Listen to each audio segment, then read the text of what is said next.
Previously, Rei, in metallic armor, searches for Rakuuro everywhere in Frontierra, but she cannot find him. On the other hand, Rakuuro moves towards the jungle to fight nocturnal monsters to increase his HP, but the first monster he comes across is a red-capped goblin, and it's a little too powerful. Rakuuro defends against its attacks, but suddenly, it calls its entire herd to attack Rakuuro as a group. Then, a huge monster appears as the dust from the blast settles. By checking its stats, he comes to know that it's a unique monster named Lycagon, the Night Slayer. It's larger than anyone can imagine. Now, Rei has her virtual reality headset on and enters the game. She asks Reiji if they are sure that the player who defeated Revenous Python was Sunraku. They are confident about it, and Rei knows it's Rakuuro's name in the SLF game. At the same time, Mei becomes terrified by the giant size and powerful armor of Rei and takes out her bow and arrow to attack her. However, Reiji stops her once again, telling them that it's not a monster in SLF but a highly specialized level player. Rei wants to know where Sunraku went from there. Reiji tells her that Sunraku entered Secondale after getting poisoned by Revenous Python. He was wearing a bird mask on his face and was in a hurry. However, they are not sure if Sunraku is still wearing the same pieces of equipment by now, as players change their armor and appearance with each level. Rei thinks he never expected Sunraku to defeat the Revenous Python in his first attempt. She has obtained the information she needed from them. Therefore, she thanks both players and creates a box in her hand to give them as a token of gratitude. It's a coordinate teleportation device that helps the player disappear and reappear from a different direction during combat. Rei disappeared immediately after that, but Mei asks Reiji who they are. Reiji explains that judging by the symbol on their cape, there are some clans that hunt the unique monster. Then Mei asks again what unique monsters are. Reiji explains that unique monsters are special in SLF, as their respawn criteria are unknown. There are 7 in total in the whole world, and each one of them is called a Colossus. Since SLF is played by a large community of 30 million people worldwide, many players have tried to kill any of the 7 Colossi by forming groups, but no one has succeeded in their mission. These rare monsters are incredibly powerful, beyond anyone's imagination, and since the start of the game about a year ago, not even a single player out of 30 million SLF players has defeated any unique monster. At the same time, Sunraku confronts a dangerous monster in the night's darkness and reads its stats. It's Lycagon, the Night Slayer, labeled as a unique monster. Sunraku sees its giant size in the moonlight. He remembers that he had a tough time fighting the Redcaps,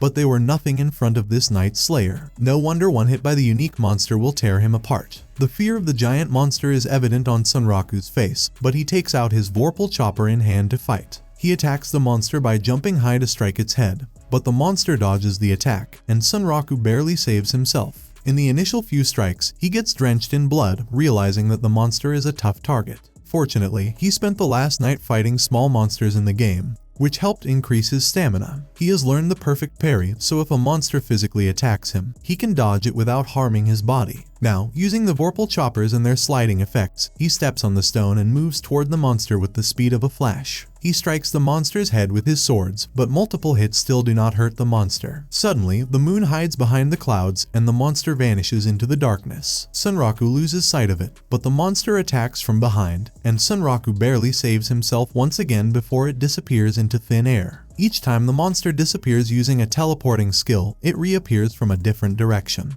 Hence, Sunraku applies a defensive strategy to protect himself against such a powerful monster. It takes advantage of the darkness and keeps attacking Sunraku. Who knows, with the repetitive attacks, if its skin is tougher than Python's. The impenetrable skin of the monster makes it impossible to harm it from any angle. However, it's indeed an achievement for him that he has defended himself in each attack. Suddenly, as his power level drops, the Vorpal choppers begin falling apart. So, even if he finds a soft spot to hit the monster, it will be useless. Besides, the monster is much larger than his level. But as an avid gamer, he likes to fight as if he were on fire. He wants the intensity of the top-tier game Shangri-La Frontier. Fighting the unique Lycagon monster, he keeps thinking that he has learned to keep his spirits up through trash games. It's not possible to enjoy the game without high spirits. Suddenly, his Vorpal chopper hits the monster on the head, and it begins roaring. A strange thing happens when Sunraku's body turns into pixels, and he falls to the ground. The monster just stands aside and keeps watching as Sunraku thinks of some high-level hero to come and save him at this point. But surviving this level of attack is already a miracle. Besides, he says, watching the monster is too strong for any player because the creators want it to be that way. He knows he has not achieved the required strength yet, but someday he will be unbeatable. He hopes that the Lycagon monster survives until that time. Finally, the monster vanishes into the darkness, and a strange thing is added to Sunraku's stats, Lycagon marks. He wakes up in his bed in a second. His whole body is cursed with the Lycagon marks. Reading the details, he gets annoyed to learn that the curse will not allow him to attach any equipment to his body, especially in the areas where he has the marks. That part of his body won't be affected by magic either. Finally, to remove the curse, he needs the prayers of a saint or to defeat the monster that inflicted the curse upon him. He sits in his room for a moment, but afterward, he comes out onto the street and starts shouting with anger. Then, he reminds himself to remain cool-headed. All those trash games have taught him to stay calm, unbreakable, and patient in awful situations. Then, he stops in a narrow street and checks his stats. Surprisingly, he has become a little stronger and there are many unallocated stats. So he begins distributing the points, but somehow, he spends all his points on vitality. In short, Sunraku gets so annoyed that he messes up everything. Now, all he can rely on is his luck. Devastated, Sunraku hopes for unexpected luck to come to his aid. Suddenly, a cute Vorpal bunny falls onto the street in front of him. It waves its hands in front of Sunraku and begins running on the road at the fastest speed. Sunraku follows it, but it proves to be challenging to catch. Sunraku hopes for an awesome reward if he catches the bunny. Suddenly, it stops at the end of a street in front of a wall. A mysterious door appears, and the bunny disappears into it. Sunraku reads the message that it's an invitation from Rabatuza. This reminds him that he reads something about such a parallel world in the SLF game guide.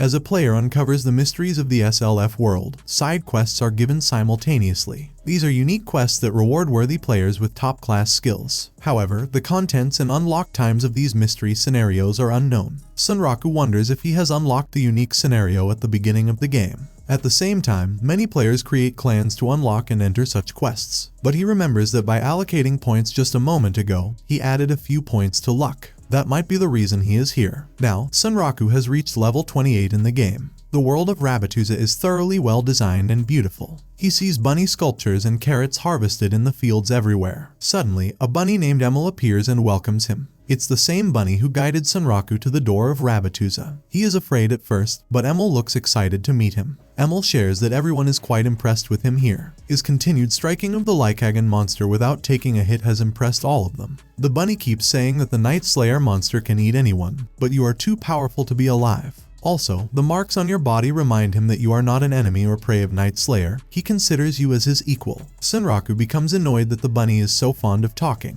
It finally tells him that their boss wants to meet him. Sunraku gets nervous, thinking the king wants revenge because he killed many Vorpal bunnies in the beginning. But Emil assures him that their boss does not seek revenge on anyone. The castle looks fantastic, and Sunraku stops on the staircase to admire its beauty. Emil tells him that he is the first human to enter the castle, which pleases Sunraku, realizing that his luck is working. Entering the door, Sunraku becomes nervous as he sees a big hall with many bunnies serving their boss. The boss asks Sunraku if he is the one who fought courageously with Lycagon, the Night Slayer. Usually, all humans easily lose their spirit, but he is happy that Sunraku fought bravely. The boss asks Sunraku to come closer as he has something to discuss. Initially, he introduces himself as the boss of Vorpal bunnies, and his name is Visash. Sunraku is deeply impressed with the boss. On the other hand, Rei goes to the game shop to buy a new game, where the shopkeeper suggests her to buy the new game. She shows the poster of SLF and says that if she enters the game first and helps Rakuuro later, it will create a strong bond between them. She buys the game and thinks that she will be strong enough to guide Rakuuro through the game later. That's how Rei entered the game before Rakuuro and became strong in SLF. And that's the end of the third episode of Shangri-La Frontier. Please comment and let me know which anime recap you'd like to see next. As always, if you liked what you saw, subscribe to the channel. I'll be uploading a lot of videos just like this one, and I'll see you in the next one. Till then, goodbye.